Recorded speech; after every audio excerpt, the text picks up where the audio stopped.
যারা গণহত্যার সঙ্গে জড়িত ছিল তাদের বিএনপিতে জায়গা হবে না বলে সাফ জানিয়েছেন দলটির মহাসচিব মির্জা ফখরুল ইসলাম আলমগীর। দুর্নীতি ও ফ্যাসিবাদ থেকে উত্তরণের উপায় গণতন্ত্র প্রতিষ্ঠা বলেও মন্তব্য করেন তিনি। ঠাকুরগাঁও প্রতিনিধি এস.এম. জসিমউদ্দিনের তথ্যচিত্রে ডেস্ক রিপোর্ট। দুপুরে ঠাকুরগাঁও প্রেস ক্লাবে বিএনপি মহাসচিব মির্জা ফখরুল ইসলাম আলমগীরের পক্ষ থেকে শীতার্তদের মাঝে শীতবস্ত্র বিতরণ করা হয়। পরে তিনি বলেন, জনগণের নির্বাচিত পার্লামেন্ট দিয়ে দেশ পরিচালনার বিকল্প নেই। দুর্নীতি আর ফ্যাসিবাদ থেকে মুক্তির উপায় জনগণের শাসন প্রতিষ্ঠা।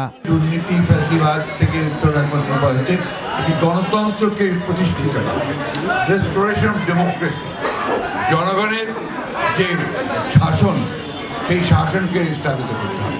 বিএনপিতে আওয়ামী লীগের লোকজনদের যোগদানের বিষয়ে সাংবাদিকরা প্রশ্ন করলে তিনি বলেন, যারা সন্ত্রাসী ও গণহত্যার সাথে জড়িত তাদের কাউকেই বিএনপিতে নেওয়া হবে না।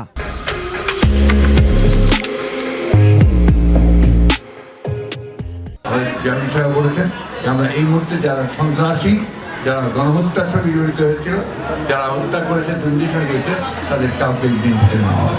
সকল প্রতিষ্ঠানে গণতন্ত্র প্রতিষ্ঠা করা গেলে দুর্নীতি ও ফ্যাসিবাদ থেকে রক্ষা পাওয়া যাবে বলেও মনে করেন বিএনপির মহাসচিব। অন্য কোনো উপায় আছে বলে আমার জানা নেই।